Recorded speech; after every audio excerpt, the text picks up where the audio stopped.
Friends, स्वागत है आपका अपने YouTube चैनल नॉलेज निधि प्लस में। आज हम पढ़ने वाले हैं समय मापन यानी कि टाइम मेजरमेंट। तो जैसा कि हमने पढ़ा था, अक्षांश रेखाओं के बारे में जाना था, हमने उन्हें समझा था।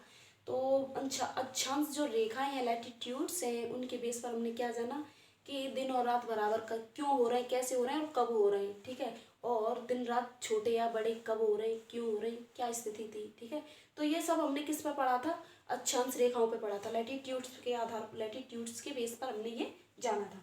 आज हम पढ़ रहे हैं समय मापन। तो जैसा कि ये किसके बेस पर आधारित है? ये है देशांतर रेखाओं के आधार पर। ठीक है, हम देशांतर रेखाओं के आधार पर समय मापन पढ़ने वाले हैं। पिछली वीडियो में हमने देशांतर रेखाएं समझी थी, जानी थी, इनके बारे में क्या होती है, कैसी होती है, कितनी होती हैं। ठीक है, तो जो हमारा पृथ्वी का ग्लोब है, एक बार फिर से रिपीट कर लेते हैं। ये हमारा पृथ्वी का ग्लोब है और ये हो गया हमारा नॉर्थ पोल और ये हो गया हमारा साउथ पोल। तो जो हमारी देशांतर रेखाएं ये क्या करती हैं? ये एक काल्पनिक रेखाएं हैं जो नॉर्थ पोल को साउथ पोल से मिलाती हैं। नॉर्थ पोल को साउथ पोल से मिलाते हुए खींची गई हैं। ये ग्लोब पर खींची गई हैं, ना कि पृथ्वी के धरातल पर। ठीक है, अगर आप चाहें कि पृथ्वी के धरातल पर कहीं ढूंढने मिल जाए हमें ये रेखाएं, अक्षांश या देशांतर, तो आपको नहीं मिलेंगी, क्योंकि ये तो ग्लोब पर खींची गई हैं, कल्पना की गई है, काल्पनिक रेखाएं, ये इमेजिनरी लाइन है। ठीक है, तो ये कितनी है देशांतर रेखा? जैसा कि आपको पता है बताया था, 360 डिग्री देशांतर रेखाएं हैं पृथ्वी के पूरे ग्लोब पर। ठीक है, अच्छा, अब बात करें इसकी समय मापन की, तो क्या है, देशांतर रेखाओं के आधार पर ही समय को मापा जाता है। ठीक है, इसीलिए लगभग हर देश में समय अलग अलग होता है। क्यों होता है? जब देशांतर रेखाएं, इनके आधार पर हम समय को मापेंगे, तो आपको पता है जो देशांतर, जो हमारी रेखा है, जैसे हमारी जो इंडिया है वो यहाँ पर बसा है। ठीक है, और कोई अलग कंट्री होगी यहाँ अलग अलग देशांतर रेखाओं पर अलग अलग देश बसे होंगे। तो जब अलग अलग देशांतर रेखाओं पर देश बसे होंगे तो समय भी अलग अलग होगा। ठीक है, तो इसी के आधार पर जैसे हमारे यहाँ 12 बज रहे हैं तो किसी और देश में इस समय कुछ और टाइम हो रहा होगा। ठीक है, 12 तो नहीं बज रहे हैं, लेकिन हम मान लेते हैं कि चलो 12 बज रहे हैं अभी फिलहाल। तो इसी समय दूसरी कंट्री में कुछ अलग टाइम हो रहा होगा, कहीं सुबह हो रही होगी, कहीं रात हो रही होगी, कहीं अलग 2 घंटे आगे, कहीं 4 घंटे आगे, यानी कि अलग अलग ही होता है हर देश में। आगे पीछे कितना भी हो सकता है, वो तो हमारे ईस्ट वेस्ट के जो रेखाएं हैं, जो देशांतर रेखाएं हैं, उनके आधार पर हम जानेंगे। ठीक है, ये आपके अभी समझ में आने वाला है, बढ़ेंगे हम तो सब समझाएंगे। ठीक है, तो क्या है, देशांतर रेखाओं के आधार पर ही समय को मापा जाता है, इसीलिए लगभग हर देश में अलग अलग समय होता है। जैसा कि आप जानते हैं, पृथ्वी के ग्लोब पर कितनी देशांतर रेखाएं हैं? कुल 360 डिग्री देशांतर रेखाएं हैं, जैसा कि यहाँ भी लिखा है। ठीक है, तो जब पृथ्वी के ग्लोब पर 360 डिग्री देशांतर रेखाएं खींची गई हैं, और आप यह भी जानते हैं कि पृथ्वी जो अपने अक्ष पर घूमती है, अपने एक्सिस पर मूव करती है, वो कितने समय में करती है? तो 24 घंटे में पृथ्वी अपने अक्ष पर एक चक्कर पूरा कर लेती है। ठीक है, अपनी जो 24 घंटे में एक रोटेट कर लेती है, पृथ्वी रोटेट करती है, वो 24 घंटे का समय लेती है। तो 24 घंटे में एक चक्कर घूम जाएगी अपनी पृथ्वी, और पृथ्वी पर कितनी देशांतर रेखाएं हैं? 360 डिग्री। तो इसका मतलब यही हुआ ना कि 24 घंटे में पृथ्वी 360 डिग्री देशांतर रेखाओं को घूम गई, 360 डिग्री देशांतर रेखाओं पर मूव कर गई। ठीक है, तो ये लिखा भी है हमने। तो जैसे कि 24 घंटे बराबर 360 डिग्री घूमी, तो अब 1 घंटे में कितनी डिग्री घूमेगी? तो जब पृथ्वी 24 घंटे में 360 डिग्री देशांतर घूमेगी तो 1 घंटे में 15 डिग्री घूमेगी।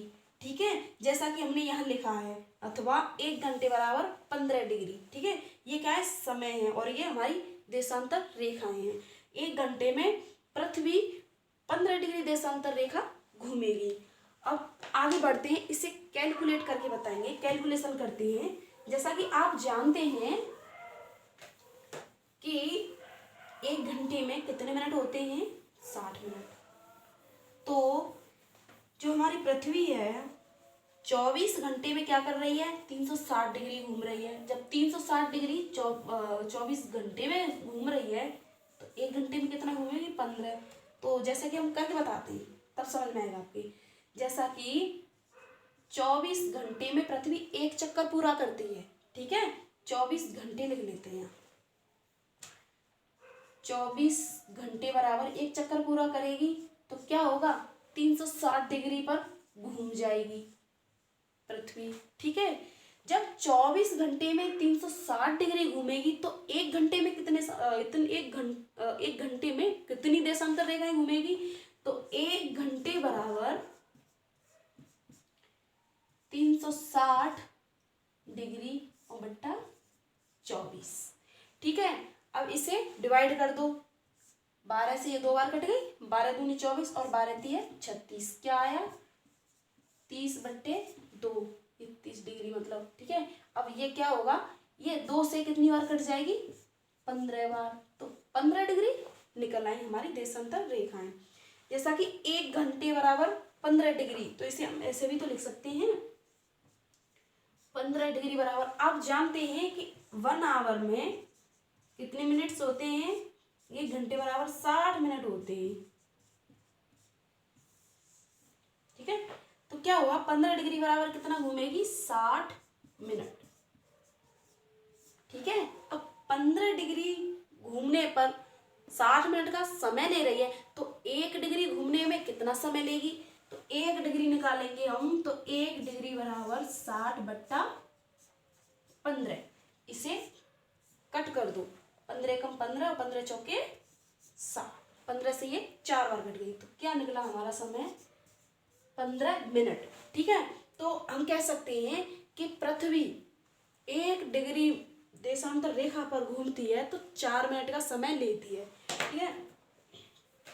अतः हम कह सकते हैं पृथ्वी 1 डिग्री देशांतर रेखा से दूसरी डिग्री देशांतर रेखा तक जाती है तो 4 मिनट का अंतर आता है। अतः हम कह सकते हैं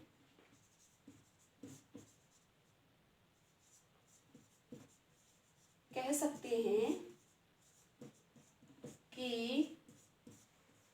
पृथ्वी 1 डिग्री देशांतर से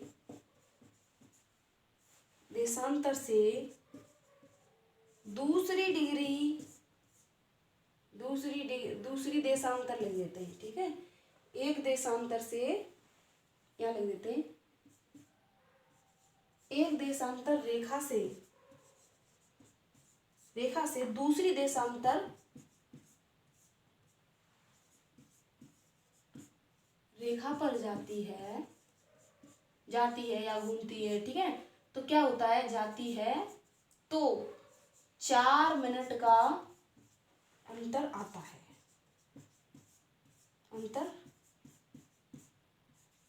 आता है, जैसा कि अभी हमने बताया था, कैलकुलेशन की थी, तो बताया था ना आपको कि कैसे कैसे करके 1 डिग्री घूमी तो कितना 4 मिनट का समय क्यों ले रही है, कैसे ले रही है, तो वही हमने यहाँ पे लिख दिया। हम कह सकते हैं कि पृथ्वी 1 देशांतर रेखा से दूसरी देशांतर रेखा पर जाती है तो कितना समय लेती है, 4 मिनट का समय लेती है। अच्छा, अब बात करते हैं जो हमारी पृथ्वी है वो किस दिशा में घूमती है। हमने बताया था कि जब पृथ्वी अपने एक्सिस पर घूमती है 24 घंटे का समय तो लेती है, लेकिन वो कौन सी दिशा में घूमती है, पृथ्वी अपने अक्ष पर पश्चिम से पूर्व की ओर घूमती है, पश्चिम से ऐसे घूमेगी पूर्व की ओर। और आप यह भी जानते हैं कि सूर्योदय हमारा पूर्व में होता है, ठीक है, ईस्ट में हमारा सूर्योदय होता है।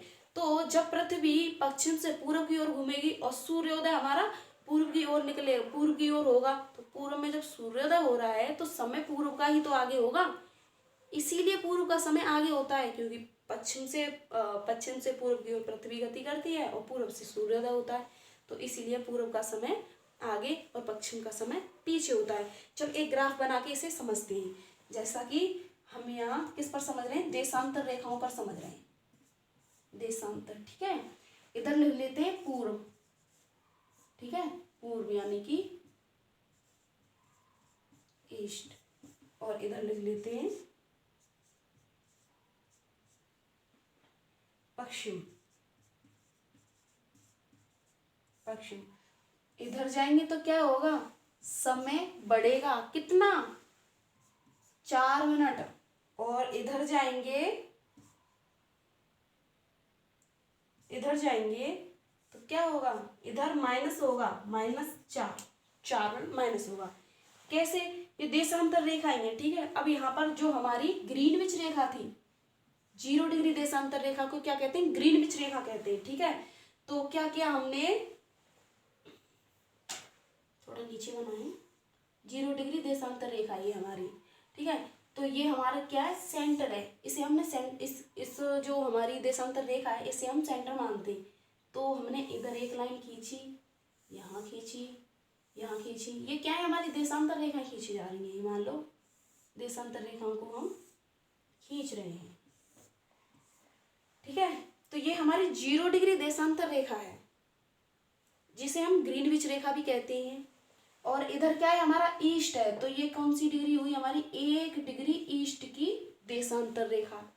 ये हमारी 2 डिग्री ईस्ट की देशांतर रेखा, ठीक है। ये हमारी 3 डिग्री ईस्ट की लॉन्गिट्यूड, और ये 4 डिग्री ईस्ट की लॉन्गिट्यूड। ऐसे ही आगे बढ़ती चली जाएंगी, 5 डिग्री ईस्ट, ठीक है, ऐसी बढ़ती चली जाएंगी। बस हमें थोड़ा सा समझना है। और इधर चले तो इधर क्या है, 1 डिग्री वेस्ट की देशांतर रेखा, 2 डिग्री वेस्ट की क्या है, देशांतर रेखा यानी लॉन्गिट्यूड्स। और इधर 3 डिग्री वेस्ट और 4 डिग्री वेस्ट, 5 डिग्री वेस्ट। तो अगर बात करें ये ग्रीनविच रेखा, ये हमारी सेंटर है मान लो, ठीक है। अगर हम कहें कि यहाँ पर कितना टाइम हो रहा है, 12 बज रहे हैं। और आपको यह भी पता है कि पृथ्वी जब 1 डिग्री देशांतर रेखा से दूसरी डिग्री देशांतर रेखा पर जाती है तो कितने समय का अंतर आता है, 4 मिनट का। और आपको यह भी बता चुके हैं, हम यह भी जानते हैं आप कि जब 4 डिग्री देशांतर रेखा का अंतर आता है, अगर ईस्ट में जाएगी तो बढ़ेगी, ठीक है। ईस्ट का जो टाइम है वो बढ़ेगा, और जो वेस्ट का है वो घटेगा, ठीक है। तो जब यहाँ पर 12 बज रहे हैं तो बढ़ेगा, तो कितना बढ़ेगा, 4 मिनट। अंतर 4 मिनट का है ना, इनमें 4 मिनट का अंतर है, ठीक है। इधर जाओ तो माइनस, उधर जाओ तो प्लस। तो यहाँ कितना टाइम होगा, 12:04 हो रहे होंगे। और यहाँ कितने हो रहे होंगे, 4 मिनट फिर से बढ़ जाएंगे, तो यहाँ पर हो रहेंगे 8, और यहाँ हो रहेंगे 12:12, नहीं 12 सही है।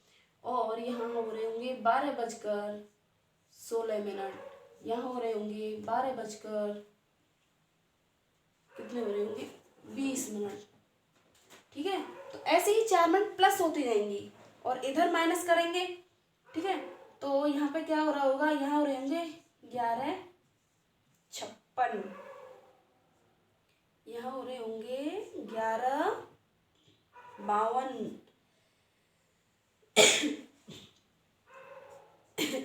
इधर माइनस करते जाएंगे, ठीक है। सॉरी, देखिए तो क्या हुआ, जब हम देखो इधर ईस्ट है हमारा, ईस्ट, ठीक है, ईस्ट में जा रहे हैं तो क्या हो रहा है, हमारी 4 मिनट प्लस हो रही, ठीक है। अगर इधर से बैक हो जाओ, ठीक है, तो वेस्ट की तरफ चलो, पश्चिम की ओर, तो क्या है, यहाँ 20 हो रहे हैं तो यहाँ 16 हो रहे हैं, फिर 4 माइनस हो गए, फिर 4 माइनस हो गए, फिर 4 माइनस हो गए, यहाँ 12 बज रहे, फिर 4 माइनस, फिर 4 माइनस, इधर माइनस होते जाएंगे, ठीक है। तो हमारी जो ग्रीनविच रेखा है इसे सेंटर माना गया है। यदि इस पर 12 बज रहे होंगे तो 1 डिग्री देशांतर रेखा जो हमारी ईस्ट की है उस पर जाएंगे तो कितना टाइम हो रहा है, 12:04 हो रहे होंगे, ठीक है। और अगर उससे भी आगे जाएंगे, 2 डिग्री देशांतर रेखा पर जाएंगे तो 12:08 हो रही है, यानी कि 4+4+ आगे बढ़ेगा। ईस्ट में बढ़ेगा, कितना बढ़ेगा, 4+, मतलब +4 करते चलेंगे, ठीक है, +4, ठीक है। और इधर प्लस माइनस। तो आपके ये समझ में आ गया होगा, ठीक है। हमने आज समय मापन के बारे में छोटा सा टॉपिक उठाया। अभी ये ख़त्म नहीं हुआ है, अगली वीडियो में इसे और आगे ले चलेंगे, ठीक है। तो आज का टॉपिक यहीं फिनिश करते हैं। आपकी समझ में आ गया होगा हमने क्या पढ़ाया आज, एक बार रिपीट कर लेते हैं। जो समय मापन है देशांतर रेखाओं के आधार पर ही मापा जाता है। जो देशांतर रेखाओं के आधार पर समय मापा जाएगा तो हर देश में अलग अलग समय होगा एक ही टाइम पर। जैसा कि सूर्य की किरणें भी बहुत इसमें मतलब सूर्य की किरणों के आधार पर ही अलग अलग सूर्योदय होगा, अलग अलग देश में लेट होगा, तो अलग अलग टाइम भी होगा। ठीक है, तो जैसे बड़े बुजुर्ग सूर्य की किरणें देख के बता दी कि यहाँ इतना टाइम हो रहा है, तो जैसे जैसे सूर्य चढ़ता है जिस देश में, वैसे वैसे टाइम का पता चल जाता है। तो ऐसे ही अलग अलग देशों में अलग अलग टाइम पे सूर्योदय होता है और अलग अलग समय है। ठीक है, तो ये भी हमने जाना।